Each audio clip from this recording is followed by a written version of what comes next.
Alright, so I have returned with your daily dose of all things Warhammer Space Marine 2 news and updates, and we've got our first wave of updates coming up here very soon. And the devs give us an idea of what is going to be improving first in September. And something really cool is headed to the battle bars, by the way. Plus, the dev team took a closer look at community ideas, including will we actually see lightning claws? What about the Pyro Blaster in PvP and PvE? Will we see PvP party size increase to 6? What about Blood Raven 20th anniversary cosmetics and customizing Titus in the single player campaign? Well, we've got a bunch of brand new responses about these from the dev team. So yeah, we'll dive into that. And how long will Space Marine 2 actually last? Will it outlast Helldivers 2, for example? And don't forget, yes, I'm giving away a copy of Space Marine 2 for those of you that are holding out. So see that pinned top comment. But we got to dive in here and talk about those first updates head to the game. Here's the headline. Space Marine 2's first patches to fix crashes and controller issues with ultra-wide support on the way. I know that's been kind of like a big concern, but I also did some digging as well and headed on over to SteamDB and went to the branches section of the updates. And as you can see right here, we have a bunch of test branches being updated. And it looks to me they're looking to potentially release a day one patch that they're currently prepping right now. Now, they did give some indication as to what to expect from this in a new dev update. And as a quick note about the most common issues, yes, they are aware of the controversy around the Epic Online Services client. They did explain that previously already, that is for crossplay. But yeah, we're talking about game crashes, game crash on first cinematic, of course, controller support, infinite loading, crash when launching operations, connectivity issues on PS5. They say we aim to fix all of these issues in our first patches, but I do expect some sort of blog post to be headed our way eventually. But when it comes to actual content type updates in September, we do have, yes, of course, private PvE lobbies coming up here, and the battle bars is getting a sparring arena, which should be really, really cool. And then, of course, we have season 1 is going to be the Ultramarines cosmetic pack, so that's going to be a lot of fun to check out in September here. And if you're also wondering, hey, Robbie, when is this actually happening? Well, they did make some comments here that's going to be happening the first weeks after release. They're going to say the launch of Space Marine 2 is only the start of our journey together with Season 1. In the first weeks after launch, we'll focus on collecting your feedback across all community channels to bring some quick adjustments and improvements through quick patches. Then we'll start our Season 2. Now, once they have like a firm date for this, I will keep you guys in the know about that, of course. As always, you can count on it. And we are going to be getting some maintenance this weekend, by the way, so you've been warned. It says, any word on joining server getting stuck? And the response is this: Saber are working on it. There's a maintenance scheduled for this weekend. I imagine they would schedule that out for a period of time when a lot of players aren't online, so I wouldn't be too worried about it. So yeah, but then again, expect some maintenance for the game before release. Also, let's talk about this one. PvP party size. It says, either way, it would be great if we can squad up with 5 people, so an entire team in PvP. Doesn't feel too good being left out of the PvP with my homies because of the 3-player squad cap. The response is this: can't disagree with that. I'll see if that's something being planned for the future. And they did go on to mention, hey, if you guys want to see this sort of thing, you got to upvote the idea out on the Focus community forums. So yeah, I'm going to throw a link in the description below. If this is a big concern for you guys, get out there, let your voice be heard, because it does seem like they are definitely paying attention. But we also got to talk about this right here. I know a lot of you guys would love to see it. Adding lightning claws as melee weapons. We do have a dev response here. It says this: a lightning claw is a specialized type of power weapon most commonly used by Space Marine Assault and Terminator squads. It consists of a powered gauntlet fitted with 3 to 5 razor-sharp adamantium blades, each with a miniature power weapon sheathed in a matter-disrupting power field, enabling them to carve through armor and flesh with ease. Lightning claws are a standard melee weapon primarily utilized by Battle Brothers of Adeptus Astartes, the demon-hunting inquisitors of the Orda, Malice, and Chaos Space Marines. Even a single claw would be awesome. 2 claws might require too much class rework, so just having a single claw would be greatly appreciated. Look at that. I think Wolverine would love this sort of thing. Now, the dev team also agrees. They say, nice to have, and they say this: hello, we're thinking about adding new weapons. However, the development of new weapons can involve a large workload. We'll take this suggestion into account for the live planning. But it sounds like it's something that would, of course, take quite a bit of time. But it seems like, hey, they're also fans of Wolverine, and they have pinged this as something that they are definitely interested in. So maybe down the road, we could see this happen. Now, we also have this one. Please make the Pyro Blaster or Heavy Flamer a weapon in PvE and PvP. Here's the thread. It says, I was absolutely ecstatic when I saw the Pyro Blaster was going to be in the game, but was also slightly worried that it would be a campaign exclusive. I would absolutely love to use it in PvE and PvP modes, as flamethrowers are awesome, as everyone knows. However, if this is not the case, I would still love to see a fire-based weapon in these game modes, Heavy Flamer. And it's been wish-listed, and that's a bit different than nice to have. It says the wish list status is given by the dev team to ideas they would like to have in the game. So they definitely agree. It says, hello, thanks for the suggestion. This is not something we plan to have on the short term, but we'll see if it would fit later on. Remember, there is going to be a horde mode added to this game. So I would think that this weapon would tie very nicely into that sort of addition, if that's kind of how they're thinking it through. That makes total sense. Also, add PvP crossplay for PC and consoles. Let's scroll on down. I don't understand why it's a needed thing if consoles don't want to play with PCs. They can just turn it off in the settings and vice versa. And also, this lack of communication about such an important setting for some is actually crazy, especially when this is only communicated at the last 6 days before early access release. Now, they did mark it as nice to have, but here's the response. Hello, PvP crossplay for PC and console has not been implemented for fairness and balancing purposes. We will consider this option later in the live ops planning. But is it on the top of their priority list right now? I'm not too sure. But a lot of you guys have friends that are on PC, and you really, really want to be able to just have the leniency to be able to hop on a PvP game mode with your buddies that are on PC. So I totally, absolutely get this for sure. Now, we also have Blood Raven's 20th anniversary cosmetics, and these are really cool looking. We got some images in just a moment. It says, please consider adding cosmetics for the Blood Ravens due to their 20th anniversary, which is in 2024. It doesn't have to be something big, but the classic badge, perhaps a helmet or armor piece would be nice, considering that Space Marine 1 had a BR skin that was locked to PC pre-order and PS3. This would be very kind. Also, Squad Corvus helped Titus. Having his armor in MKX in multiplayer would be great. Please consider. Look at this. Looks totally badass. Would love to see it. Love the emblem as well.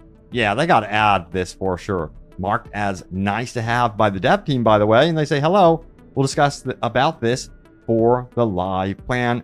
And that's all they have to say. But it seems like they will actually be mentioning it in some regard here in the future. Also, customize Titus in campaign.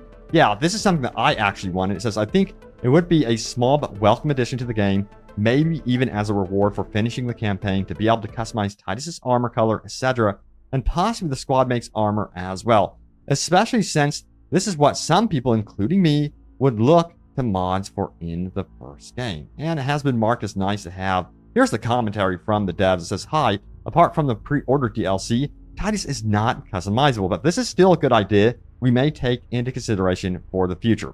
And I'm going to put my 2 cents in here as well. I think that this probably would be lower priority because the campaign is only 6 hours. And I think a lot of you guys, once you are done with the campaign, would move on to cooperations and PvP.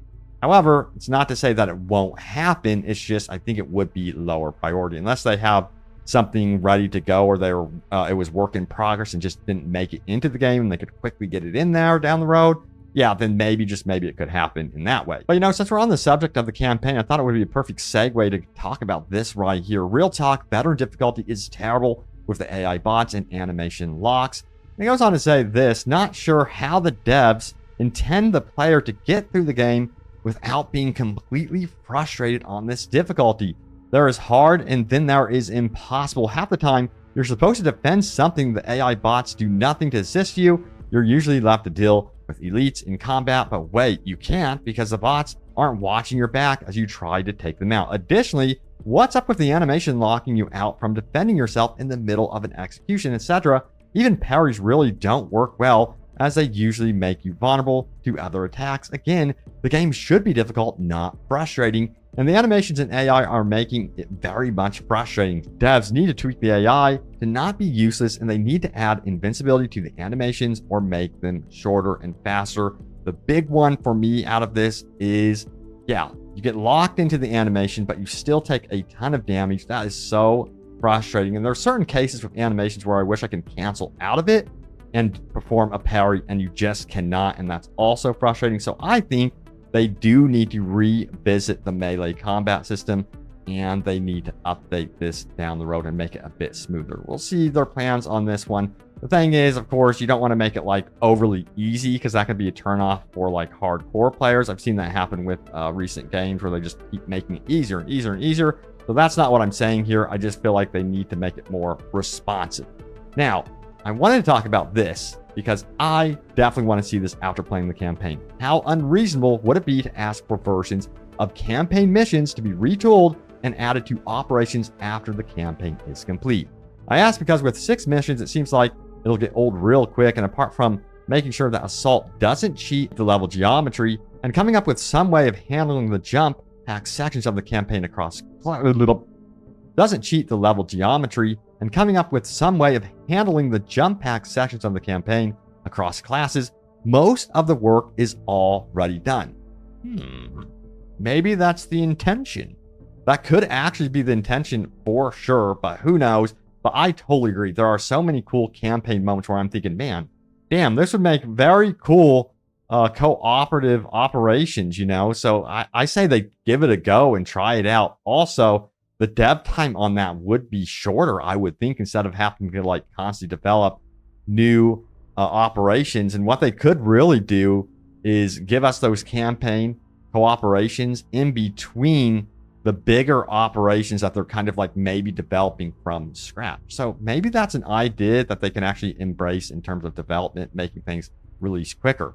Now, let's head on over to the forums, because there is a question that is extremely important for this type of game.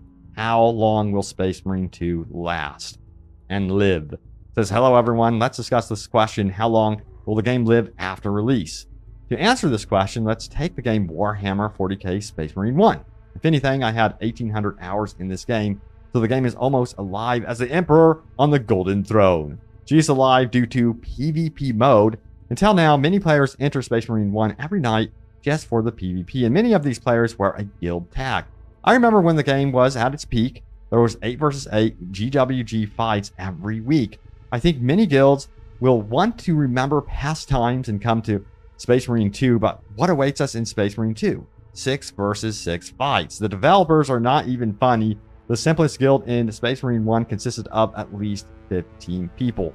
What conclusion can be drawn? If the developers do not make a separate battle mode for at least 8 to 10 people, then Space Marine 2 will not live long. Don't get me wrong, it would be very, very cool to see a bigger battle mode for sure, but I don't think the game will live or die based on that alone. We have some replies here. Some people giving their 2 cents. Check it out. It says, I mean, there's operations that act like an additional co-op campaign that'll receive more missions during updates, but I agree there should be more game modes or larger lobbies. But we also have this as well. Only PvP in our hearts, more attention to PvP. So it definitely does seem like definitely you guys want to see those bigger game modes. The only problem with that is there's a couple of game modes currently in the game, and they all cater towards a certain lobby size. And that's when you get very, very complicated, and you could kind of spread thin the community through all these modes. And that's one way a game could die in multiplayer very, very quickly. So kind of like half the audience, and then people are having trouble finding each other as the game progresses. As it gets older and people are jumping off the game, going to other games, you really want to try to make the game sustainable by having one size for the multiplayer. I'd be very surprised if they did this. Then again, the recent Starship Troopers game, they added a very big mode, but they kind of like did it in a way they're doing like a whole new type of like launch, I guess you would say, with it. So maybe like if they did that years down the road, I could see that sort of thing being possible to really bring in a new audience into a new way of playing the game. But mentioning, PvP, we also have to talk about this right here. So we got to head back on over to Reddit. It says, I like the PvP generally, but can a brother get some better spawns. And it shows him right here spawning in here and just instantly getting wrecked. That's one thing that I noticed, but they do also need to update the actual spawn system. So that's definitely something they need to get on. Now it says, focus, please add more helmet and armor variations. I'm dying for the MK7 helmet. Look at this. Yes, I noticed that there are some helmets in the game, but we need way more. You know, considering customization is such an important thing in this game, I want to see more for sure. Also, Space Marine 2 is Unreal. PvP is far better than I expected. It seems weird we don't have 1K Suns as a Chaos faction, though. Yeah, definitely. And 619 upvotes. And it seems like the plan is to really double down on cosmetics for sure. So I do expect them to take a peek at that. But you got to get your ideas out there on that focus community if you want to see that sort of thing and upvote it to get visibility. Now, we also got to go over, you guessed it, your top comments. So yeah, leave a comment down below. It could end up right here in a future video. And remember, for those of you holding out on buying this one, yeah, I'm still doing that giveaway. Check out that top pinned comment. Enter for a chance to win a copy of Space Marine 2. But let's do this. It says 135,000 in early access is staggering. That's going to be at least one order of magnitude higher once the proper launch day comes. I cannot wait to see what happens when September 9th rolls around. I am so damn curious, dude. We will see how this one performs against Helldivers 2 as well. I know I keep mentioning that. It's not the same exact type of game, but I'm seeing a lot of the Helldivers community peeking in on this one going, what is going on over here? Now, we also have, if you're on PC, turn off Crossplay. It stabilizes the game. No forever loading screens. So that seems to be helping a lot of people. Now, we also have, I've been having an absolute blast with the game last night. I played the first few campaign missions with one of my close real-life friends as my battle brother, and I won a good few multiplayer matches as well. Hell yes, that's the thing, you know? This game is definitely the ultimate party-type game. You could bounce around from the story to the PvP. If you get bored of that, hey, let's check out PvE, and then back to the story. So that is really, really nice. I have a question, by the way. Do you guys want to see new like story campaign missions added, perhaps as an expansion? I do think that would be really cool. And what's this? It says, only problems I've encountered is a bug on the mission where you've got to defend the chains of an elevator. Enemies can shoot through the objects, which is an absolute nightmare. Yikes, I did not experience that one, thankfully. Now, someone commented about the melee in PvP isn't the best, but as a bulwark, you are almost invincible when blocking to then melee them when they need to reload. It's great fun. And going up against a bulwark, dude, that is a challenge. But I will say, the Vanguard is a pain in the ass in PvP multiplayer. They just whip in, kind of like stagger you, and you are fighting for your life. And it's really the one reason you have to stick together as a team, so you can fend off against those sort of attacks. But anyway, there it is. The latest happenings around Space Marine 2. I will keep you guys in the know and updated. Look at this swarm. Dear God. But yeah, keep those comments rolling in. Keep the ideas going to the dev team. They are definitely listening. Thank you for watching, and I will see you all next time. Take care.